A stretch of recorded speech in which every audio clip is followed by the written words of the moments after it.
ஃப்ராங்காக சொல்லணுமா? உண்மையாக சொன்னால் படத்துக்கு பட்ஜெட்டுன்னு ஆனது பெட்ரோல் செலவு ஸ்நாக்ஸ்ன்னு பார்த்தா ஒரு 200 ரூபாய், அவ்வளோதான் மொத்த செலவு. எல்லா ஒர்க்கும் நானே எடுத்து பார்த்துருவேன்.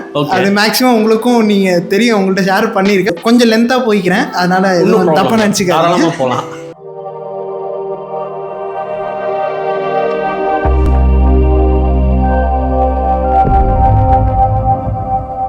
பாதை அது எதுக்காக, எதனால இந்த ஸ்கிரிப்ட் நீங்கள் வந்து சூஸ் பண்ணீங்க, அதுக்கு என்ன இன்ஸ்பிரேஷன்? ஓகே, பாதை அப்படின்ற கான்செப்ட் வந்து என்னென்னா, ஃபஸ்ட்டு 2 இயர்ஸ் முன்னாடி இந்த கான்செப்ட் பண்ணியிருந்தேன்னா ஒரு பெக்கருக்கும் ஒரு காமன் மேனுக்கும் நடக்கிற ஒரு கான்வர்சேஷனாக இருக்கணும். ஸோ அதுதான் வந்து ஐடியாவாக இருந்தது ஒரு 2 இயர்ஸ் முன்னாடி. ஸோ அது சரியான தீம் கிடைக்காதனால அது ஹோல்ட் பண்ணிட்டோம். சரி, என்ன பெட்டராக பண்ணலாம் அப்படின்ற ஒரு ஐடியா மட்டும்தான் இருந்தது. அப்போது லிஸ்ட்டில் எடுத்து பார்க்கும்போது இது ஒரு 24 படம் பண்ணிட்டோம். நெக்ஸ்ட் பண்ண போகிறது வந்து ஒரு 25th ஃபிலிம் அப்படின்னு. இது வந்து உங்களோட 25th movie? Yes, 25th short film. Yes. Okay. So அப்படி பார்க்கும்போது என்ன பண்ணலாம், சொல்லாத ஒரு விஷயத்த என்ன சொல்லலாம்.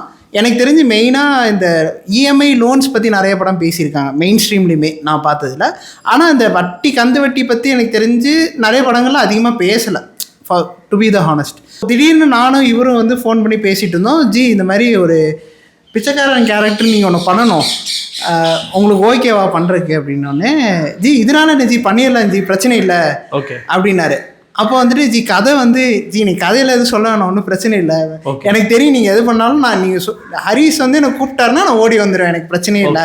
அப்படிப்பட்ட ஒரு நம்பிக்கையான ஒரு ஆள் இவர் சொன்னார். அதுக்கப்புறம் தீமாக என்ன பண்ணுறதுன்றதான் ஐடியாவாக நிறைய பேர்கிட்ட டிஸ்கஸ் பண்ணோம். ரவி அண்ணன் ஒரு அண்ணா இருக்காரு, அவர்கிட்ட டிஸ்கஸ் பண்ணிகிட்டு இருந்தோம்.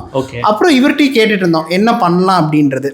ஒரு பசியை பற்றி பேசலாமா, இல்லை வேறு என்ன ஒரு மெயின் கோராக என்ன எடுக்கலான்னு வரும்போது இவர் சொன்னார், ஜி நான் சொல்கிறேன் தப்பாக எடுத்துக்காதீங்க, ஏரியாவில் இந்த மாதிரி நிறையா பிரச்சனைகள் வந்து இருக்குது, இந்த மாதிரி கடன் ரிலேட்டடாக நிறைய ப்ராப்ளம் இருக்குது, நிறைய பள்ளிப்பாளையத்தில் இந்த மாதிரி விஷயங்கள் நிறைய நடக்குது, உண்மையான சம்பவம், ஏன் நம்ம இதை பற்றி பண்ணக்கூடாது அப்படின்னு வந்து ஒரு பாயிண்ட் கொடுத்தாரு. அந்த கதை, இந்த கடன் அப்படின்ற ஒரு விஷயம், கந்து வட்டின்ற ஒரு கான்செப்ட் கிரியேட் ஆனதுக்கு மூல காரணம் வந்து இவர் தான். ஓகே.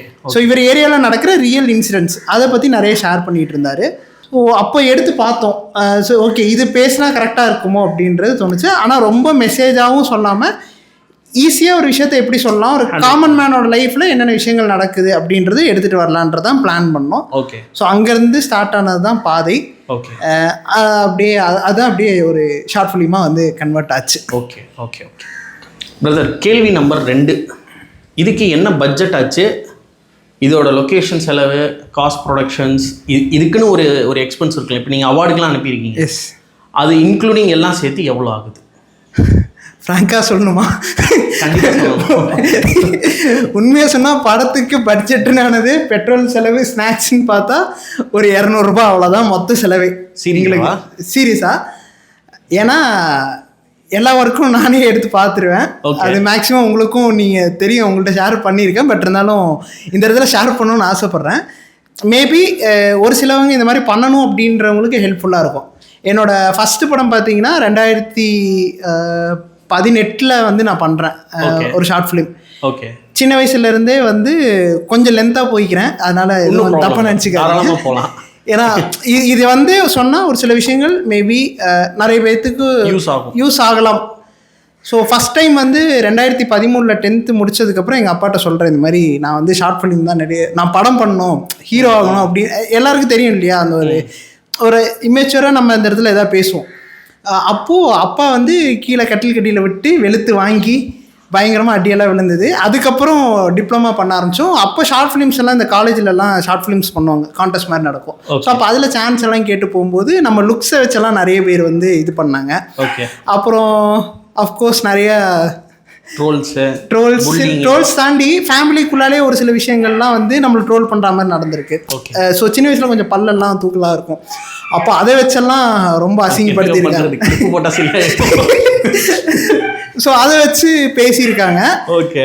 அப்புறம் ஒரு க்ரௌடா அப்படி நின்றுட்டு நம்ம நடுவில் ஒரு இடத்துல விட்டு அப்படி நடிச்சு காட்டி இப்படி நடிச்சு காட்டுலாம் நிறைய புல்லிங் பண்றது அந்த மாதிரிலாம் நிறைய நானும் அது வந்து பண்ணி காமிச்சிருக்கேன். சரி ஓகே நம்மளை வந்து என்கரேஜ் பண்றாங்க அப்படின்னு. பட் ஆனால் எங்கள் அம்மா ஒரு இடத்துல இருந்து நோட்டீஸ் பண்ணிட்டு ட்ரெயினில் வந்துட்டு இருக்கும்போது ஒரு ஃபங்க்ஷன் முடிச்சு வந்துட்டு இருக்கும்போது அம்மா ரொம்ப ஃபீல் பண்ணி அழுதுகிட்டே வந்தாங்க.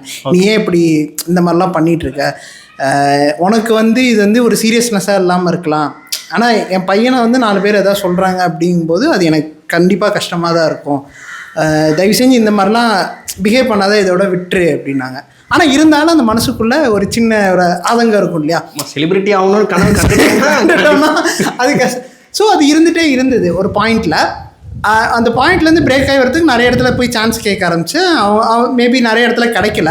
ஓகே. ஸோ அது மேபி அது அவங்களுடைய படத்துக்கு நான் செட் ஆகாமல் இருந்திருக்கலாம், வேரியஸ் ஃபேக்டர்ஸ் இருந்திருக்கலாம் அந்த இடத்துல. ஓகே. அதுக்கப்புறம் ஃபோனில் வந்து ஷூட் பண்ண ஆரம்பித்தோம். ஓகே. கொஞ்சம் கொஞ்சமாக இருக்கிற ஃப்ரெண்ட்ஸை வச்சு மேக்கிங் கற்றுக்கணும் இல்லையா, ஏதாவது ஒரு விஷயம் பண்ணணுன்னா நம்ம அதுக்காக ஸ்டார்ட் பண்ணாமல் இருக்கிறதா நான் தப்புன்னு நினைக்கிறேன். ஸ்டார்ட் பண்ணேன், எடுப்பேன் ட்ராப் ஆகும், எடுப்பேன் ட்ராப் ஆகும். ஓகே. ஸோ அப்படி தான் வந்து ஒரு பாயிண்டில் என் ஃப்ரெண்டு வினீத் அண்ட் தேவி பிரசாத் இவங்க 2 பேர்த்துக்கு ரொம்ப பெரிய தேங்க்ஸ், அண்ட் ராகுல். ஓகே. இவங்க 3 பேர் நான் எத்தனை வாட்டி ட்ராப் ஆனது தெரிஞ்சாலும் கூப்பிட்டாலும் மச்சான் நீ தானே கூப்பிட்றவா வந்துடலாம் பண்ணிடலாம் அப்படின்னு வந்து நிற்பாங்க. ஓகே. அப்படி தான் ஆரம்பிச்சது இந்த ஃபஸ்ட் ஷார்ட் ஃபிலிம். ஸோ அதுக்கும் 0 பட்ஜெட். அப்படி தான் வந்து எடிட்டிங் கற்றுக்கிட்டேன், அப்படி தான் வந்து டப்பிங் எப்படி வாங்கணுன்றது கற்றுக்கிட்டேன். இன்ன வரையும் இப்போ வரையும் சரி கவர்மெண்ட் லேப்டாப் வச்சு தான் இந்த அவுட்புட்டுமே நான் எடுத்திருக்கேன். ஓ சீரியஸாக கவர்மெண்ட் லேப்டாப் வச்சு தான் அவுட்புட் எடுத்திருக்கேன். எல்லாம் cracked version, Premiere Pro, Filmora, இதை தான் பார்த்தா கேஸ் ஏதாவது வருமானு தெரியல. அந்த வெர்ஷன்ஸில் தான் நான் யூஸ் பண்ணிகிட்டு இருக்கேன் இன்ன வரையும். ஓகே. டப்பிங் வந்து பார்த்தீங்கன்னா ஸ்டுடியோ டப்பிங்லாம் கிடையாது எதுவுமே. ஓகே. பார்க்கில் போய் உட்காந்துக்குவோம், நேச்சுரலாக அம்பியன்ஸ் கிடைக்கணும் அப்படின்றக்காக ஃபோனில் நல்லா ஹை குவாலிட்டி கொஞ்சம் ரெக்கார்டிங் ஆப் இருக்குது, அது டவுன்லோட் பண்ணி லேப்டாப் எடுத்துகிட்டு போயிடுவேன். ஒவ்வொருத்தரையாக கூப்பிட்டுக்குவேன். அந்த சீன் அன்றைக்கி யார்கிட்ட டப்பிங் ஆகணுமோ அவங்க எல்லாத்தையும் கூப்பிட்டுக்குவேன். ஃபஸ்ட்டு கம்மியாக இருக்கிற டைலாக்ஸ் இருக்காங்கன்னா மொத்தமாக 2-3 பேரை கூப்பிட்டு வச்சு ஓகே ஒவ்வொரு சீனாக ப்ளே பண்ணி காமிப்பேன். ஸோ இப்போ இந்த சீன் வருது, இதுக்கு இந்த மாதிரி மாடுலேஷனில் தான் நீங்கள் பேசணும். ஓகே. ஸோ இந்த மாதிரி கேரக்டருக்கு இப்படி தான் பேசணும், அந்த சீனோட எப்படி பேசுகிறாங்களோ அது மாதிரி பேச வச்சு டப்பிங் வாங்கி ஓகே ஒவ்வொரு ஃபைலாக உட்காந்து அந்த சீனோட merge பண்ணி ஓகே ஃபைனலாக ஒரு அவுட்புட் கிடைக்கும். டிஐலேருந்து எல்லாமே பண்ணி மொத்தமாக ஒரு அவுட்புட்டாக எடுப்போம். ஓகே. இதில் எனக்கு ஒரே ஒரு கொஸ்டின் என்னென்னா, இப்போ இந்த டீம் எல்லாரையும் நீங்கள் அசம்பிள் பண்ணுறீங்க. ஸோ இந்த இடத்துல வந்து அவங்களோட வேலையை விட்டுட்டு வராங்க சம்டைம்ஸ். கண்டிப்பாக அவங்களோட ஃபேமிலி டைமை விட்டுட்டு வராங்க. இந்த 0 பட்ஜெட்டில் எப்படி அவங்கள கன்வின்ஸ் பண்ணுறீங்க? ஏன்னா நாங்களும் ஆக்சுவலாக பண்ணுறோம். இப்போ நான் குணா கூப்பிட்றேன்னா அவங்க ஒர்க்கை விட்டுட்டு அவர் வராரு, எனக்காக பண்ணுறாரு. பேமெண்ட்டு செகண்டரி, அது நாங்கள் பெருசாக பார்க்கறது கிடையாது.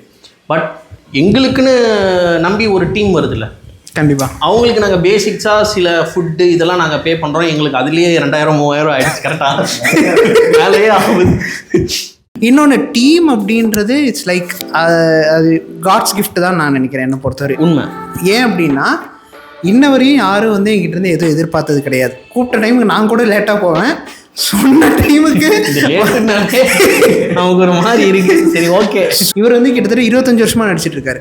கிட்டத்தட்ட 15 வயசுலேருந்து ஸ்டேஜ் ட்ராமா ஆர்டிஸ்ட் இவர். ஓகே.